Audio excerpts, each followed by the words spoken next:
That's the music of Nick Dunston, bassist and composer. And this is Dave Douglas with A Noise from the Deep, the Greenleaf Music Podcast. It was a thrill to talk with Nick about his music. For the extra, Nick picked a track by More Mother, and he talks about her music in the clip that's for subscribers. Nick is joining me in my quintet on a tour around Europe in January 2023. Find the dates and places at greenleafmusic.com, where you can also join up and get all these episodes and all the music we make. Or email us at podcast@greenleafmusic.com. Happy New Year and enjoy the music.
Wow, Nick Dunston, so good to see you. Good to see you too. You're in Berlin, right? Absolutely, yeah. Just in my living room. Cool. And you're mostly living there now. Yeah, mostly. I spent a couple months out of the year in New York, but my main residence is in Berlin, yeah. Nice. So one of the reasons I wanted to talk to you is that we're going to be playing together. You're going to be playing with my quintet for a tour in January all around Europe. And that'll be with John Arabigan and Marta Varelis and Rudy Royston. And so I thought it'd be interesting for people who are going to come hear the band to hear some of your music, which is very developed and distinctive and different. And I really love it. We just heard Spider Season. It's the name of the band and the name of the tune. And it's such a great trio. Can you tell me how that came about and how do you think about writing for a band like that?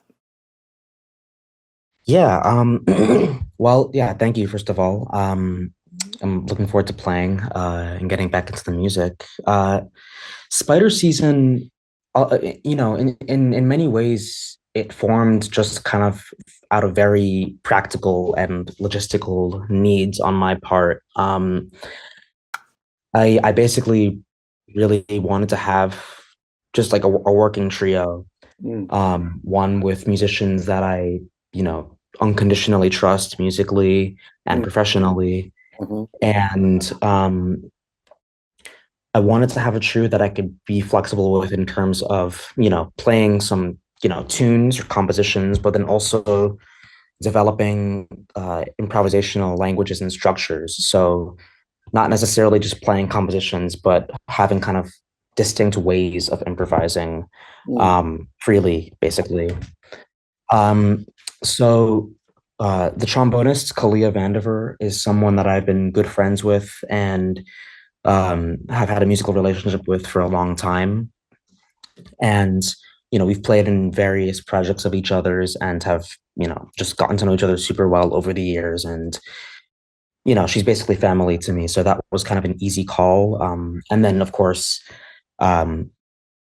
just musically astounding. And Doyeon Kim. It plays Gaegum, and she is someone that I have met quite a bit relatively recently, actually.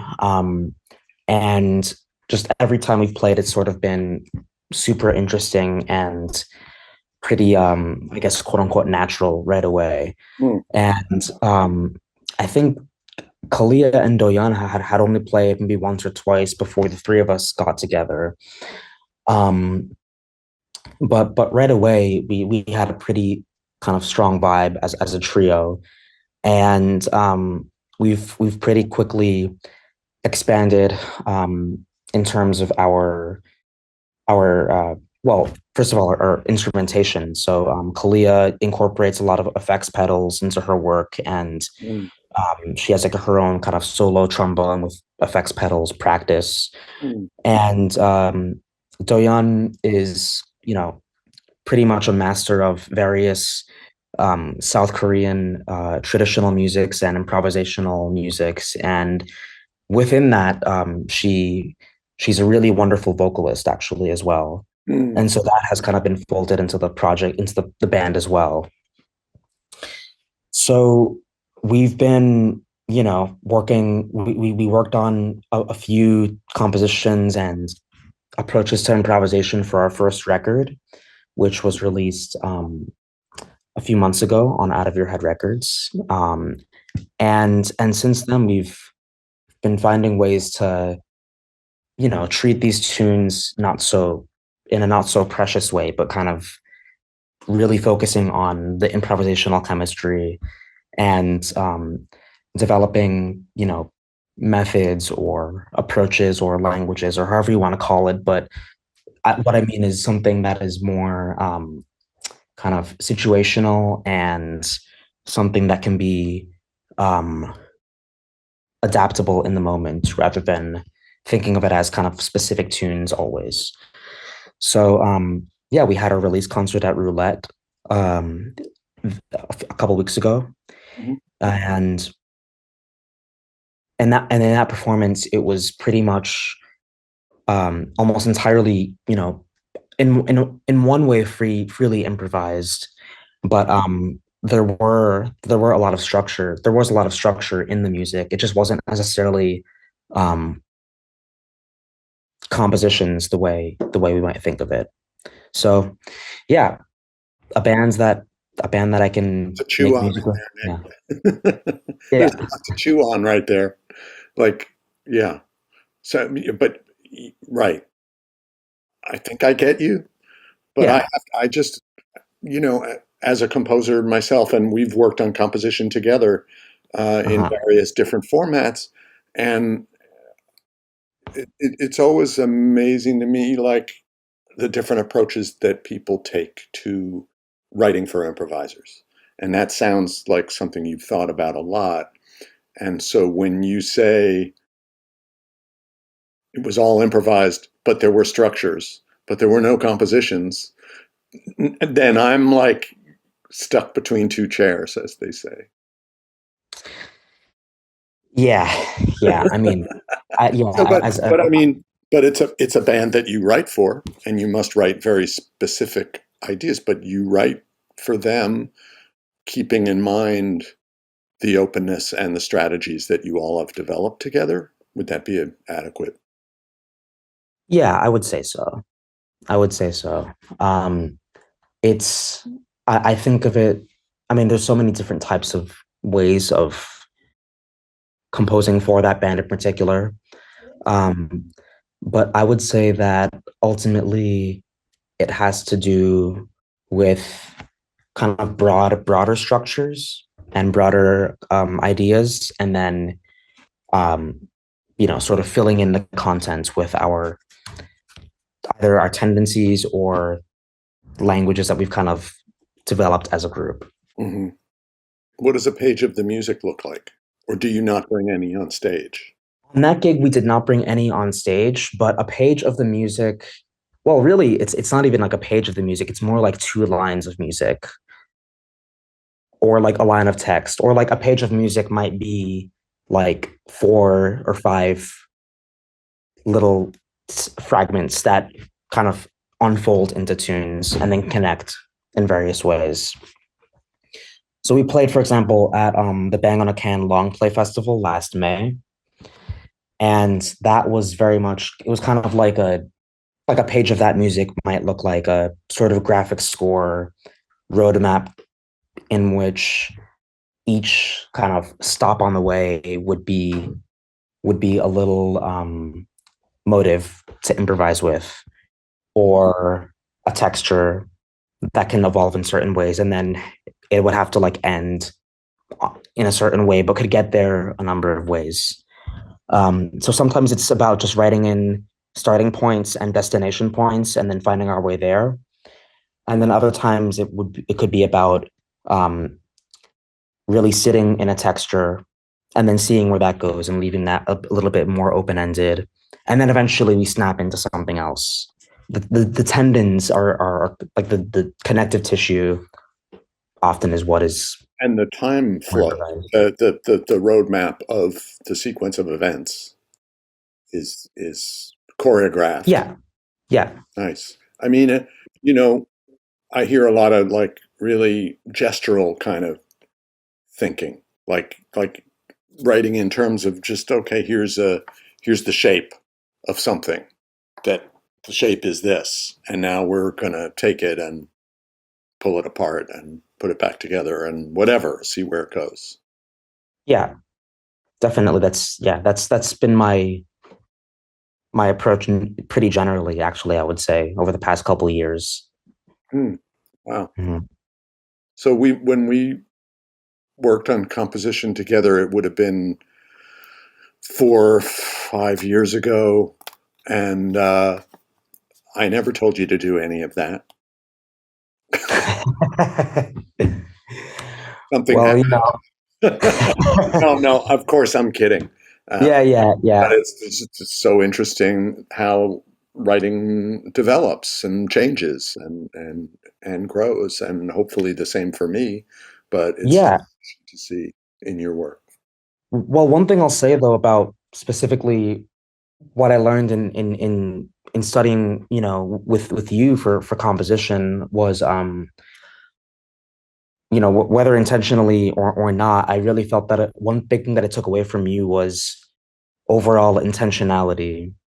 Um, and I felt like prior to that class, I had been a little bit too caught up in every single kind of detail, every step of the way as I was composing, to the Mm, point where me finding out what I actually wanted to convey would just kind of become obscured, and then I would more often than not lose it.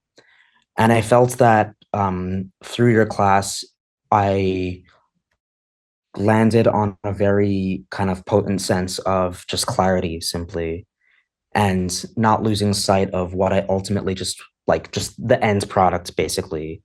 And then working out the technical and the compositional aspects of that to get to that end product. But um I guess like a little bit like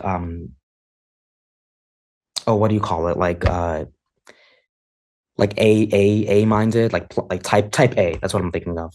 mm, Um, I felt that there was a certain kind of grounding and clarity that I needed, that I really felt like I got through this course. Even you know, keeping everything on one page was like super huge for me.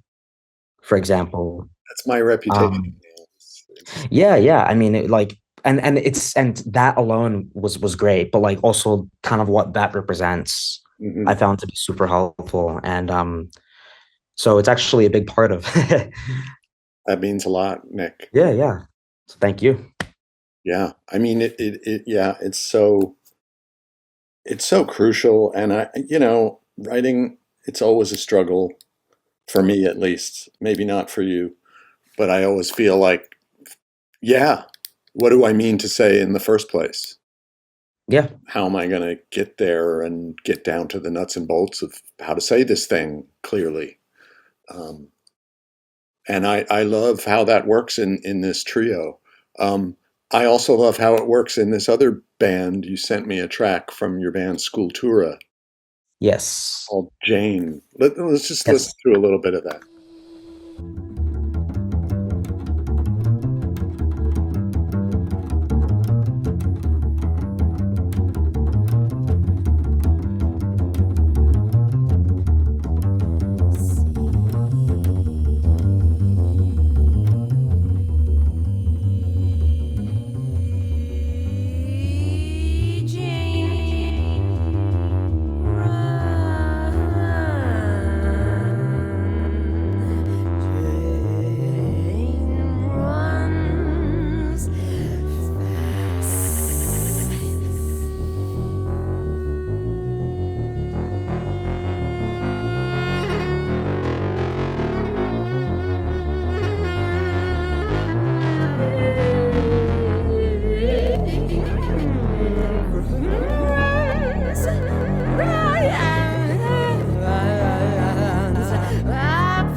Jane falls, Jane falls fast.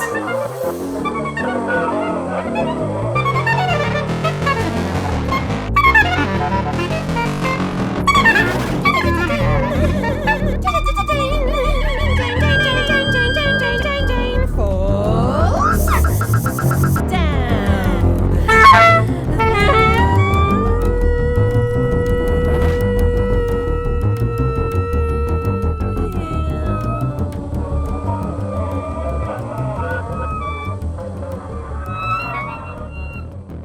Oh, that is so great. I don't know any of these players, and your prepared banjo playing is quite spectacular, I must say. Thank you very much. I wish I did know these players. So this is a Berlin-based project? This is a Berlin-based project. That the band's well, this track features on voice John Suton on synth Liz Kozak, and on woodwinds Eldar Salikov. We are folding in a wonderful drummer, Maria Portugal, into the band, but she's not on this track. But yeah, it's my Berlin-based band. This record that we're gonna put out sometime in early 2023 is it's a pretty new kind of way of making records for me, because prior to this, everything that I've released has been more or less just a live, like a studio recording, but a live performance of each tune, or long form composition. But this record involves a lot of post production and a lot of kind of editing, and not just that, but in the overall process, it's involved a lot of kind of self-referential stuff happening. So the very beginning of this track, for example, is actually from a recording, like a live tape recording of a gig we had played shortly before the studio recording session. Oh. So it's kind of referencing different versions of this band, and then kind of how that fits into the studio live performance, and then also how it fits into post production after the fact. Mm. And then another element of that will be, because we haven't performed since I've recorded this, so a further element of that will be how we deal with that when it comes to the next live performance, and how that translates into the next live performance, and then how that eventually will kind of feed into future recordings for the band. So it's kind of a very meta new way of thinking about recorded music for me, and not just recorded music as a means of representing the band, but recording music as a means of developing the music in the first place. So it's not just an end result, but it's actually recording as part of the process in this band. Sure. Yeah. That's great. I love that. Is one of the band members also the engineer, or you have somebody separate doing that aspect, that part of it? Well, that's another thing. I'm actually working with different producers and engineers on different tracks. Yeah. So I'm just kind of like bringing in different Berliners who I find to be very, very deep into post-production and music production in general, with experimental or improvised music. And that's something that I hadn't really gotten involved with so much when I was in New York. Yeah. And I found that it's just so abundant in Berlin. Yeah. So yeah. So this track, I had a collaborator, Peter Eld, who's a wonderful bassist and composer and band leader in his own right, but also does a lot of producing for other people. Mm-hmm. Yeah. So cool. And so every track you're sort of collaborating differently as far as the post production. Yeah. But Yeah. you're bringing the band live into recording situations in which they sometimes play with existing content stimuli. Yes. Yeah, Right. exactly. And you can make further massages to the order of events and the sounds of things after the fact. Yeah, I love it. Yeah, thank you. Great Yeah. to have the facilities to do that. I mean, not every like you have to understand whatever multi-tracking systems or DAWs you're working with. Yeah. It's good enough so that you can go to somebody like Peter Eld and know how to share the process with him. Yeah, yeah. And luckily, so many Berlin musicians are really into Ableton, which is kind of the Uh, DAW of my choice. Um, so yeah, it's been really great to be able to use the studio as an instrument in this way. yeah, I just want to say DAW for people who don't know. It means digital audio workstation. Sorry, Yeah. not everybody listening is a musician. But Right, right. hey, the thing that you just said, I mean, I always felt I've done that quite a bit on various projects, and I always felt like, the collaboration between Miles Davis and Tio Macero was kind of the early dawning of that. And even before we think of albums like On the Corner or Pantalasa, where the editing became much more explicit, I think it was going on even a decade earlier. Um, on some of the quintet albums, and certainly in the transition with Miles in the Sky and In a Silent Way. Um, but I think that the way that interaction works now is so different because as musicians and composers and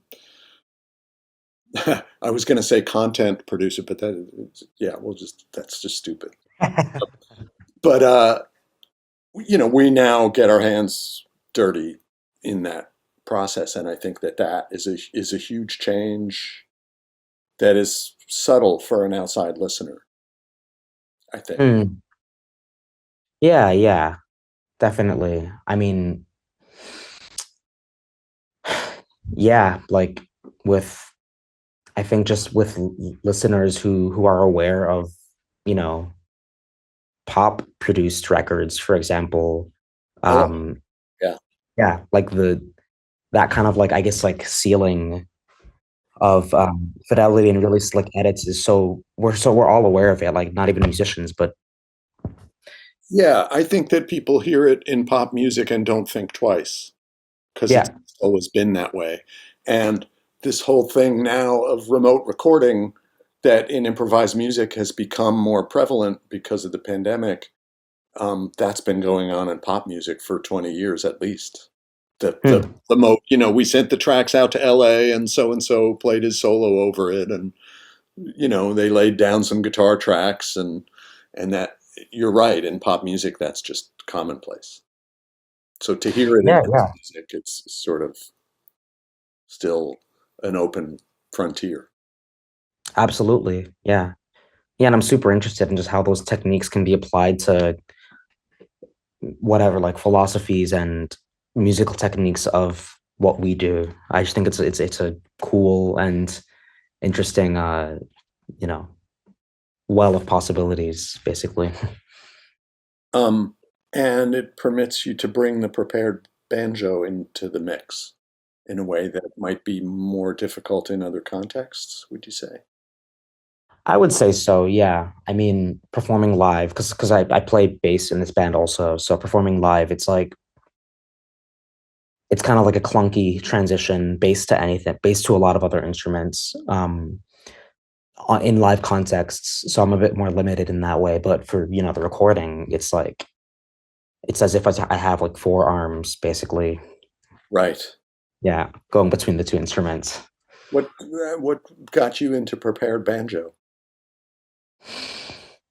Um, it's funny. I was on tour like, gosh, maybe 6 years ago Hmm, in New Orleans, and I just bought a banjo, kind of nice. off the cuff. And That. uh, yeah, I was playing. I was like learning some like just like jazz, not even jazz standards, but like American songbook tunes on it that I liked. And I don't know. Like, I think I just had it on its side one time and just was messing around. And then I was like, oh, okay, this is kind of like an interesting, like, it feels kind of like a workstation when it's on, because I basically play it with it on its back. And so it kind of felt like a workstation almost, or like a super analog type of like electronic instrument, basically, like a machine almost. And yeah, I had already been preparing bass in different ways. And so I knew kind of like how strings would react to different kinds of materials and preparations. Um, but the interesting thing about banjo compared to bass or other, string instruments is that the body of it is not made of wood. It's really just a drum. So that is like a whole other element of possibilities and sound kind of sources.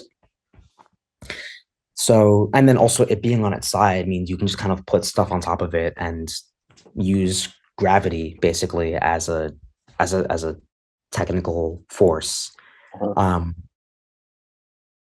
and then yeah, also just getting away from, for me, I don't know, maybe I'm sure other people feel this way, but for me, I find that getting away from your instrument at certain times, from your primary instrument, I should say, at certain times can be very helpful and very healthy actually for your overall relationship with it. And working with the banjo in that way gave me a lot of good perspective, I think, in a very kind of, existential way with the bass, and then vice versa. Yeah. Wow. Yeah, because banjo also has metal parts and right, and Yeah. but the way that the plucking of the strings works is different and unusual. That's cool. Hmm. I want to listen to a little bit. You have a solo banjo project. Is this an That's right. album? Banger, it's called. Banjo. Yeah. Is this on a released recording?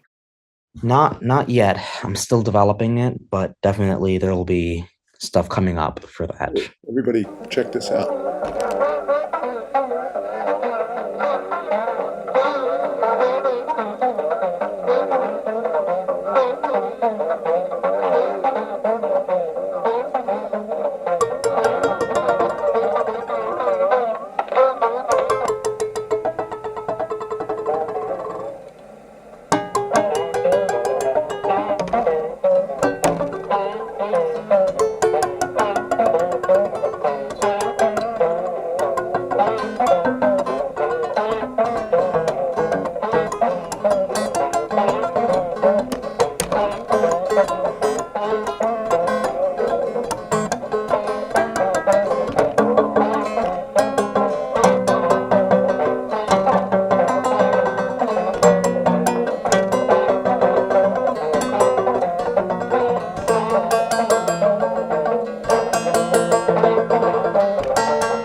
solo banjo, and Oh yeah. some post production and overdubbing, I would imagine, on that, or was that all just? Actually, no. So that whole thing, yeah, that is completely live. It uses so the banjo project uses my prepared banjo techniques and the preparations, and it uses tape recordings, but in real time. So what I would do in this example, because it varies kind of time to time, but generally what I'll do is just record improvisations of myself onto like little like Walkman tape cassettes basically, and and then I would rip open the back of them to expose like the motors and everything, so I can manipulate them quite easily. Um, mas- but mas- uh, Basically the speed of the motors I could manipulate either by touching them or hooking up wires to them and kind of adjusting the speed with that.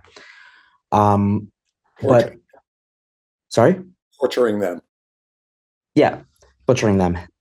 Um, but yeah, a big element of that project actually has to do with memory as it relates to improvisation and composition. So sometimes I would record improvisations onto the tape and then, weeks later, do like a live performance version of it. And then, that would kind of already pose a lot of questions of, you know, do I remember what I did, first of all? And then to what degree do I want to work with that memory of what I had previously improvised? So um do I want to try and catch myself and like really remember what I did and then play with that while I improvise on the banjo itself? Or do I want to completely ignore it or and treat it as if it's like another person improvising? Mm, And then all of the kind of degrees within those 2 points. yeah. Um, so I don't know, I just really like this idea of working with a past version of myself that then I'm bringing to the present and then how that kind of can unfold. So it does have a similar mindset as what I was talking about with Sculptura, where it has to do with post production in the sense of different versions of myself influencing one another. Um, but it's all happening in real time. So it's, the wheels are kind of always turning when I'm doing it. Um, and then also there's the completely physical aspect of it too, where instead of working in a digital audio workstation to kind of mess with things, I am doing that by physically touching the spinning motor of the Walkman player, for example, and really getting a feel for the amount of pressure that I need to put on the motor with my finger to get it to slow down, for example, to a certain speed. And then, like just coming from bass, physicality of the instrument is super important to me. So um, even the gesture of doing that means I have only one hand free. What can I do with that hand on another tape cassette or on the banjo itself? So it's really kind of like a open in on one way, it's very much like an open-ended sandbox of all these materials that are normally I'm not giving myself access to via the double bass. Um, but on the other hand, it's also a very kind of specific set of tools that I have and a pretty significant, I would say, amount of limitations that I give myself, which I always find super important with improvising and creative work. So yeah, it's a really kind of weird, wild feeling still, to be honest. It's unlike anything I've done before. And yeah, like it's it's a I find it to be an interesting kind of intersection of visceral physicality that comes with improvisation, Yeah. instrumental improvisation, and but also super like I can really get in my head about this too, and Yeah. just how those kind of where those points meet. Yeah, the thing about memory is really interesting. I just like when you go into an improvisation with existing material that you created some time ago, you tend to go in with a specific memory purpose? Or do you sort of encounter each instant and just observe how your memory is operating moment to moment? I really try different things each time, and I'm not sure that I've yet So it's found more, it's an element that you're playing with in various different ways. You don't have a set way of not yet. It is, I would say, like the most truly experimental thing that I do right now because of that. Yeah. I'm really still kind of working it out. saw this term that you used that I read somewhere, and if it was Wikipedia and it turns out it's wrong, then I apologize. You used the term ear retraining. Oh yeah. Yeah, you were talking about band playing, and it was a process that everyone was going through together. And of course, my antenna immediately shot up because I work on ear training a lot. So ear retraining, I'm like, okay, please explain.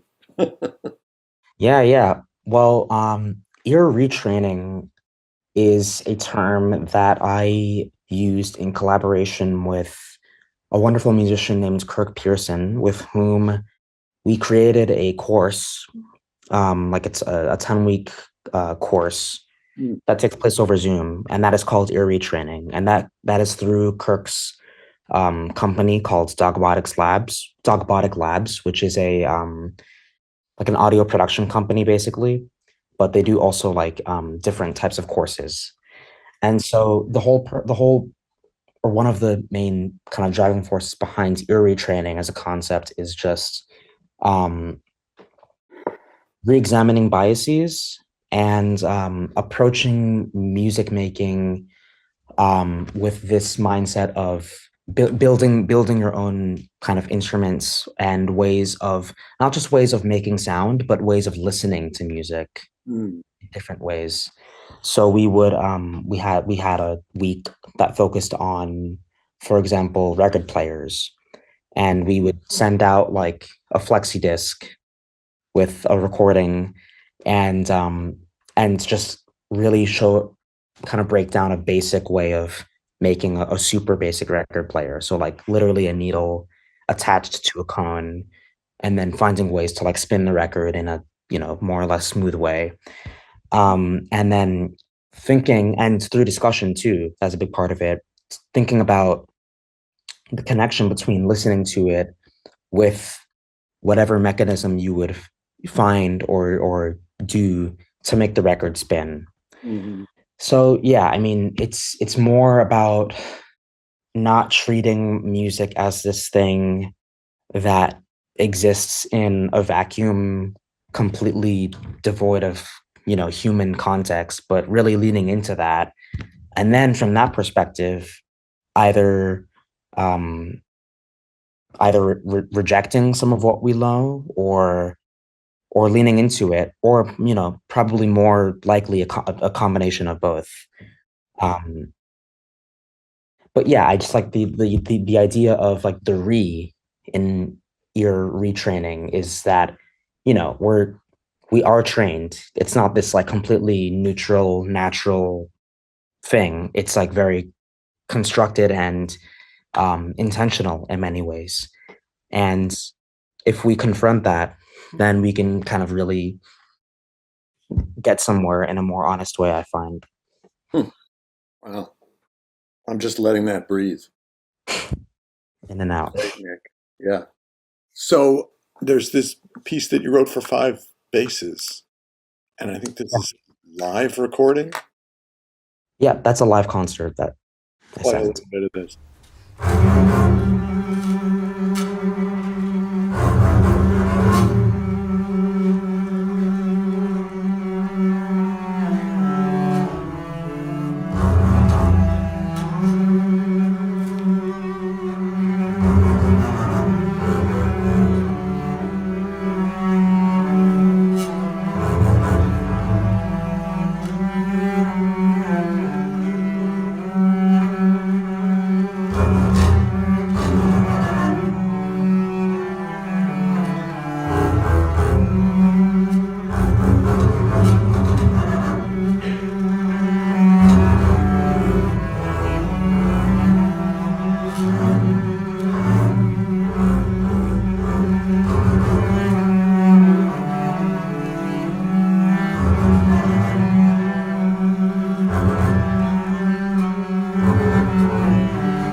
That's beautiful. So who's playing there?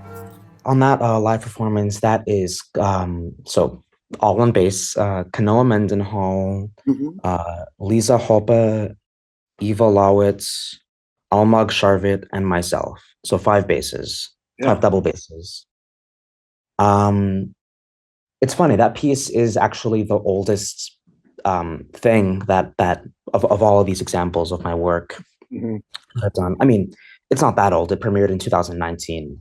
Mm. Um, but it has been kind of constantly um, revised and developed since then. We've had a few performances since that debut, Mhm. both in New York and in Europe, and with different kind of bass players filing in and out. And Wow. um, yeah, I mean, it's just like for all that I'm talking about, banjos and tapes and all this stuff. I love the bass. It's a great instrument, and there are really great bass players all over the world. And working with them is super fulfilling. And I like this idea of having like this debut.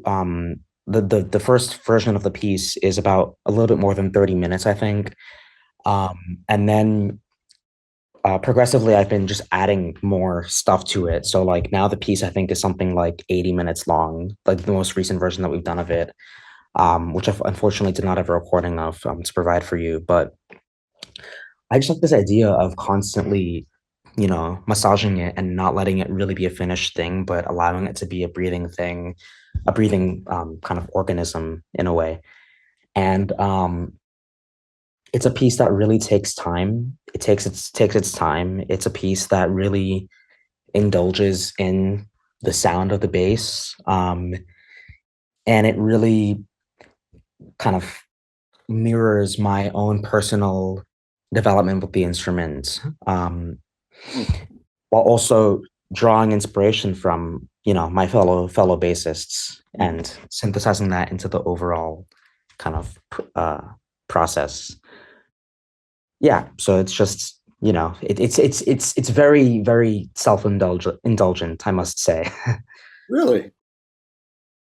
It seems like a gesture of generosity that you're inviting in four other bass players and giving them this special opportunity to create this thing.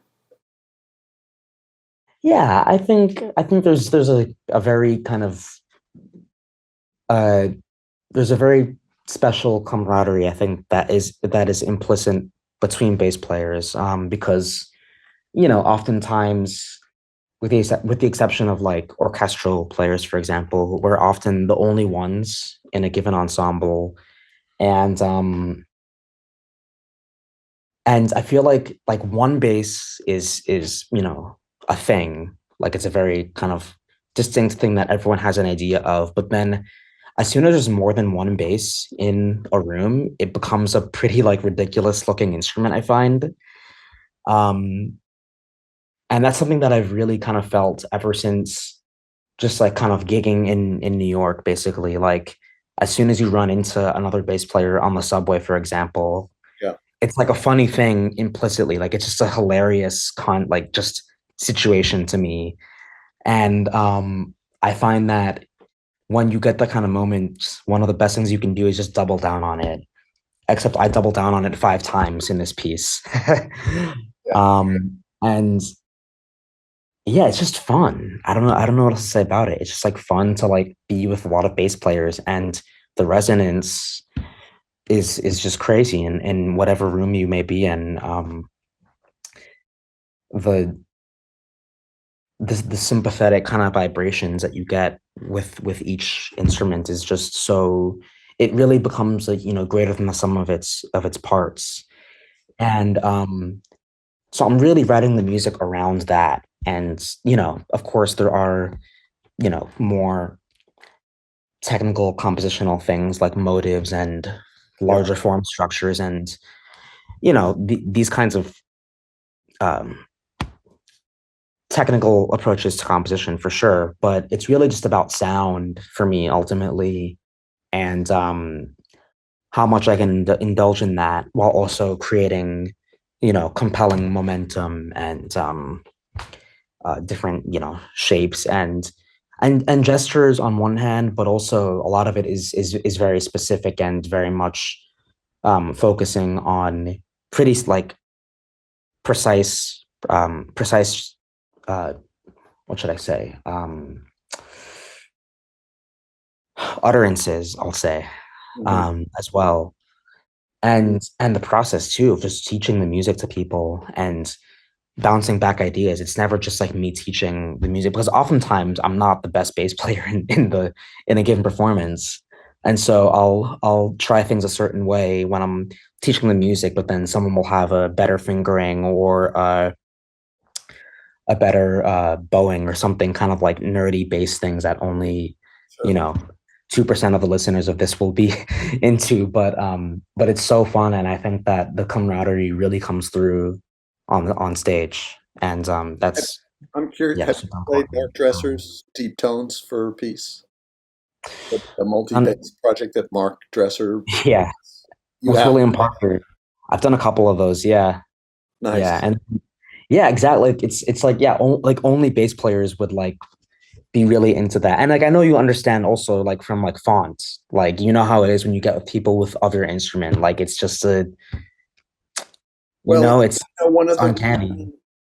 Festival of New Trumpet Music, it's now 20 years, and one of the reasons I started it was that I saw the camaraderie between bassists, between drummers, Hmm. hang and it just didn't seem like a thing with trumpet. Um, Hmm. and it was just, for me to call a great trumpet player of any style or age or community and just say, hey, we have this festival. Do you want to create something? It's just, it has brought, I mean, it's an attempt to, but, who wants to hear five trumpet pieces? But sure, we've done a lot of them and it is great. And it's inspiring to be in the room and just hear that sound. Um, we used to have Butch Morris conduct large ensembles of trumpets every year. Hmm. I think the biggest one maybe was there were 30 trumpet players and Butch Oh man. conducting. I have some recordings and surprising people would show up. Like one of them, I turn around and Graham Haynes is on one side and then Paolo Fresu is on the other side. I'm like, what are you doing here? He said, I thought it was open to trumpet players. I was like, what? Exactly. So yeah, Yeah. I know what you mean. It does create that camaraderie, and it is a special sound. You don't. It's unusual to hear five basses without any other instruments. It's unusual to hear 15 trumpets without any other instruments. Um, and it might sound like a dream, like the floor is lava or something. I was wondering if that came from a dream space, the title and the conception. Yeah, in a way. I mean, it really just is about like the playfulness of pretending simply that the floor is lava and like, how are we going to deal with that? But we created the situation, so we have to deal with it somehow. And um, you know, there's so many reasons to make music, but creating the premise of this really specific kind of human interaction and collaboration, I find is as good a reason to make music as any. And Great. yeah, so that's that reasoning exists in most of my work to an extent, but it is the most potent, I would say, in this piece. Wow, that's fantastic. Thank you so much for sharing all of this with me, with us, with the listeners. I can't wait to get together and play. And I feel like, inviting you into my quintet world and now having all this new knowledge about your work is really amazing and helpful. Um, Makes me wish that you could bring the prepared banjo to the stage, but I think that the bass will be good. It'll suffice. Yeah, I mean, I've listened. I've some of my first concerts live. That I've like jazz concerts, let's say. Yeah. that I've seen. We're your quintet. I've seen many times, like when I was in high school, actually with Oh, Linda and Matt, and the Rudy and John, and yeah, it's great to be part of that this time around. thank you so much. Yeah. I'm gonna play. The floor is lava. It's a 30-minute piece, everybody. Yeah. So I'm gonna go out with a little bit more of that, All and right. once again say thank you, Nick, and I'll see you soon. Thanks very much. Awesome.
Thanks for listening to this very special edition of A Noise from the Deep. Greenleafmusic.com to get all these episodes, to join us, support the work that we and all the artists do. Come check us out for the extra, where we talk about more Mother. We really appreciate your ears, and thanks to Nick Dunston.